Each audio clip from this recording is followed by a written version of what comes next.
திமுக விசிக இடையே தொகுதி பங்கீட்டு பேச்சுவார்த்தை உடன்பாடு எட்டப்பட்டு கையெழுத்தாக இருக்கிறது. திமுக விசிகவுக்கு இடையேயான தொகுதி பங்கீட்டு பேச்சுவார்த்தையில் உடன்பாடு எட்டப்பட்டு தற்போது கையெழுத்தாக இருக்கிறது. விவரங்களோடு இணைகிறார் நமது செய்தியாளர் அன்புச்செல்வன், எவ்வளவு தொகுதிகளுக்கு உடன்பாடு எட்டப்பட்டிருக்கிறது? விவரங்கள் என்ன? சட்டசபை தேர்தலில் திமுகவுடன் கூட்டணிக்கான தொகுதி பங்கீட்டு பேச்சுவார்த்தை தொடர்ந்து நடைபெற்று வரக்கூடிய நிலையில் இன்று விடுதலை சிறுத்தைகள் கட்சியினுடன் தொகுதி பங்கீடு ஒப்பந்தம் என்பது இன்னும் சற்று நேரத்தில் முதலமைச்சரும் திமுக தலைவருமான மு.க.ஸ்டாலின் முன்னிலையில் கையெழுத்தாகும் என எதிர்பார்க்கப்படுகிறது. சற்று நேரத்திற்கு முன்பாகத்தான் அண்ணா அறிவாலயத்திற்கு விடுதலை சிறுத்தைகள் கட்சியின் தலைவர் தொல் திருமாவளவன், கட்சியின் சேர்ந்த சட்டமன்ற உறுப்பினர் சானவாஸ், சிந்தனை செல்வன், அதே போன்ற எஸ் பாலாஜி ஆகியோருடன் நிர்வாகிகளுடன் விடுதலை சிறுத்தைகள் கட்சியின் தலைவர் தொல் திருமாவளவன் வந்தார். தற்போது முதலமைச்சரை சந்தித்து தொகுதி பங்கீடு தொடர்பான பேச்சுவார்த்தை என்பது நடைபெற்றுக் கொண்டிருக்கிறது என்று சொல்லலாம். இதற்கு முன்பாக முதல்கட்ட பேச்சுவார்த்தையின் போது தங்களுக்கு கூடுதலான தொகுதிகள் ஒதுக்கப்பட வேண்டும் என விடுதலை சிறுத்தைகள் சார்பாக முன்வைக்கப்பட்டிருந்தது. அதைத் தொடர்ந்து முதலமைச்சரை அவருடைய இல்லத்தில் சந்தித்தும் கூட இரட்டை இலக்கில் தங்களுக்கு தொகுதி ஒதுக்கப்பட வேண்டும் என்ற கோரிக்கையும் கூட வலியுறுத்தினார்கள். இந்த அடிப்படையில் எத்தனை இடங்கள் ஒதுக்கப்படும் என்ற ஒரு எதிர்பார்ப்பும், எப்போது இறுதிக்கட்டமாக பேச்சுவார்த்தை முடிவு பெற்று ஒப்பந்தம் கையெழுத்தாகும் என்றும் எதிர்பார்க்கப்பட்டது. இந்த நிலையில் தான் முதலமைச்சர் மு.க.ஸ்டாலின் முன்னிலையில் இன்னும் சற்று நேரத்திற்குள்ளாக விடுதலை சிறுத்தைகள் கட்சி மற்றும் திமுக தொகுதி பங்கீட்டு ஒப்பந்தம் என்பது கையெழுத்தாக இருக்கிறது.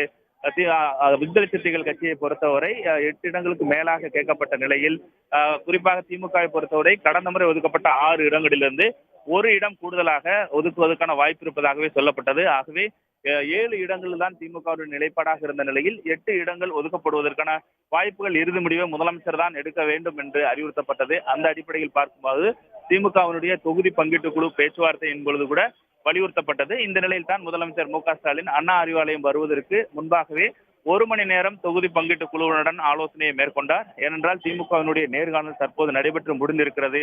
அடுத்த கட்டமாக தேர்தல் அறிக்கையை வெளியிட வேண்டியிருக்கிறது. இதற்கு முன்பாக கூட்டணி கட்சிகளுடனான தொகுதி பங்கீடை இறுதி செய்ய வேண்டிய நிலையும், இதற்கு முன்பாக இந்தியன் யூனியன் முஸ்லீம் லீக், மனிதநேய மக்கள் கட்சி, கொங்குநாடு மக்கள் தேசிய கட்சி, இந்திய கம்யூனிஸ்ட் கட்சி, மார்க்சிஸ்ட் கம்யூனிஸ்ட் கட்சி, மதிமுக உள்ளிட்ட கட்சிகளுக்கும் காங்கிரஸ் உள்ளிட்ட கட்சிகளுக்கும் இடங்கள் ஒதுக்கப்பட்டு தெரிவிக்கப்பட்டு விட்டது.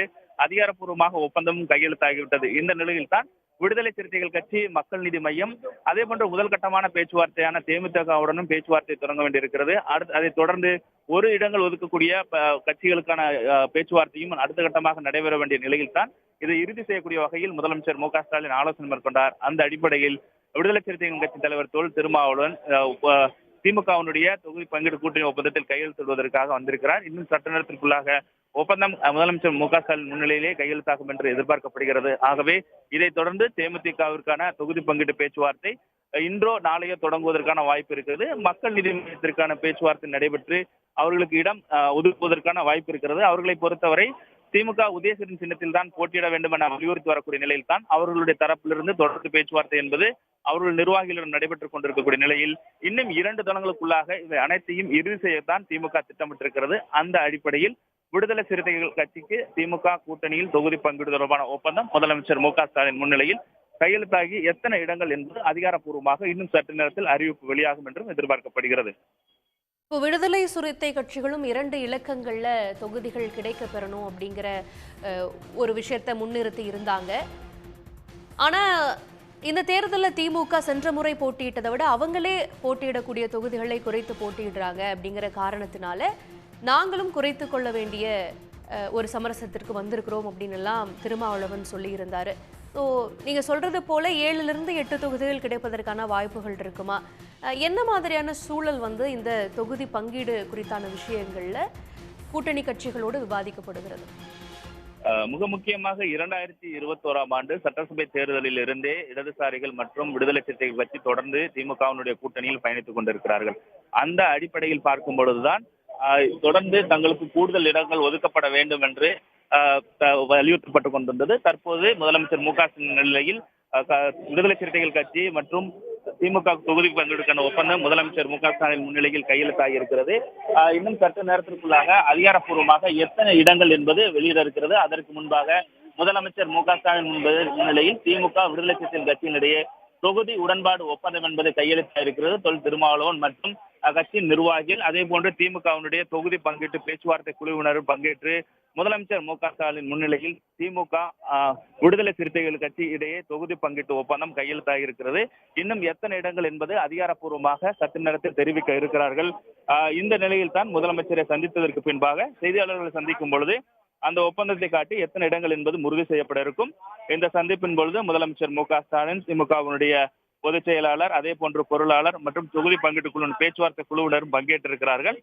விடுதலை சிறுத்தைகள் கட்சியின் சார்பாக தொல் திருமாவளவன் மற்றும் சட்டமன்ற உறுப்பினர்களும் பங்கேற்று தொகுதி ஒப்பந்தம் என்பது முதலமைச்சர் மு.க.ஸ்டாலின் முன்னிலையில் கையெழுத்தாயிருப்பதை நாம் பார்த்துக் கொண்டிருக்கிறோம். ஆகவே விடுதலை சிறுத்தைகள் கட்சியினரான எப்பொழுது ஒப்பந்தம் கையெழுத்தாகும் என எதிர்பார்க்கப்பட்ட நிலையில் இன்று முதலமைச்சர் மு.க.ஸ்டாலின் முன்னிலையில் ஒப்பந்தம் கையெழுத்தாகியிருக்கிறது. அதிகபட்சமாக 8 இடங்கள் ஒதுக்கப்படுவதற்கான வாய்ப்புகள் இருப்பதாகவே சொல்லப்பட்டுக் கொண்டிருக்கிறது. அதிகாரப்பூர்வமான அறிவிப்பு இன்னும் சற்று நேரத்திற்குள்ளாக வெளியாகும் என்ற எதிர்பார்ப்பு என்பது நிலவிக் கொண்டிருக்கிறது. ஆகவே திமுகவினுடைய கூட்டணிக்கு புதிதாக குறிப்பாக சொல்ல வேண்டும் மக்கள் நீதி மையம், அதே போன்று தேமுதிக உள்ளிட்ட கட்சிகள் வந்திருப்பதன் காரணமாகத்தான் இதற்கு முன்பாக கூட்டணியில் இருந்த கட்சியினுடைய இடங்களை குறைத்துக் கொள்ள வேண்டும். திமுகவை பொறுத்தது கூட 16 இடங்களுக்கு கடந்த முறையோடு நாங்கள் குறைத்து போட்டியிட வேண்டிய நிலை இருக்கிறது. ஆகவே கூட்டணி கட்சிகள் நீங்களும் ஒத்துழைப்பு நல்க வேண்டும் என முதலமைச்சர் மு.க.ஸ்டாலின் நேரடியாக கூட்டணி கட்சியிடம் வலியுறுத்திய நிலையில்தான் மார்க்சிஸ்ட் கம்யூனிஸ்ட் கட்சி கூட தங்களுக்கு அதிகமான இடங்கள் ஒதுக்கப்பட வேண்டும் என வலியுறுத்தப்பட்ட நிலையில் 5 இடங்கள் என்பது 2 கட்சிகளுக்கும் இறுதி செய்யப்பட்டு ஒப்பந்தம் கையெழுத்தாயிருக்கிறது. அதே போன்றுதான் விடுதலை சிறுத்தைகள் கட்சிக்கும் கூடுதலான இடங்கள் என்பது முழுமையாக தற்போது ஒதுக்கப்பட முடியாத ஒரு சூழ்நிலை இருக்கிறது. காங்கிரசுக்கு 28 தொகுதிகள் ஒதுக்கப்பட்டிருக்கிறது. ஆகவே அனைத்தையும் கருத்தில் கொண்டு தற்போது இருக்கக்கூடிய தேர்தல் சூழலையும் கருத்தில் கொண்டு ஒத்துழைக்க வேண்டும் என முதலமைச்சர் வலியுறுத்தினார். அந்த அடிப்படையில் தான் விடுதலை சிறுத்தைகள் கட்சியின் தலைவர் தொல் திருமாவளவன் இந்த உடன்பாடு ஏற்பட்டு தற்போது ஒப்பந்தம் என்பது கையெழுத்தாகியிருக்கிறது. அதிகாரப்பூர்வமாக எத்தனை இடங்கள் என்பது அதிகாரப்பூர்வமாக இன்னும் சற்று நேரத்தில் தெரிவிக்க இருக்கிறார்கள். அதிலும் 8 இடங்களுக்கான ஒப்பந்தம் தான் கையெழுத்தாகி இருப்பதாகவே தகவல்கள் கிடைக்கப்பட்டிருக்கின்றன. ஆக அடுத்த கட்டமாக தேமுதிக, மக்கள் நீதி மய்யம் உட்பட வித கட்சிகளுடன் பேச்சுவார்த்தை நடத்தி இறுதியாக திமுகவினுடைய தொகுதி பங்கீடு என்பது இறுதி செய்யப்பட வாய்ப்பு இருக்கிறது. ஏனென்றால் ஏப்ரல் 2 அல்லது 2ஆம் தேதிக்குள்ளாக தேர்தல் அறிக்கையும் திமுக வெளியிட திட்டமிடப்பட்டிருக்கிறது. அதனைத் தொடர்ந்து தொகுதிகள் எல்லாம் அனைத்தையும் அடையாளம் காணப்பட வேண்டும். மேலும் தேர்தல் அறிக்கை வெளியீடு, வேட்பாளர்கள் பட்டியல் வெளியீடு என அடுத்தடுத்த பணிகள் இருப்பதன் காரணமாக பேச்சுவார்த்தை என்பது தீவிரமாக நடைபெற்று சுமூகமான ஒரு முடிவு எட்டப்படக்கூடிய வகையில் தான் திமுகவினுடைய தொகுதி பங்கீடு ஒப்பந்தம் என்பது விடுதலை சிறுத்தைகள் கட்சியினிடையே ஏற்பட்டிருக்கிறது. தற்போது உடனுக்குடன் செய்திகளை தெரிந்து கொள்ள சன் நியூஸ் பெல் ஐகானை கிளிக் பண்ணுங்க.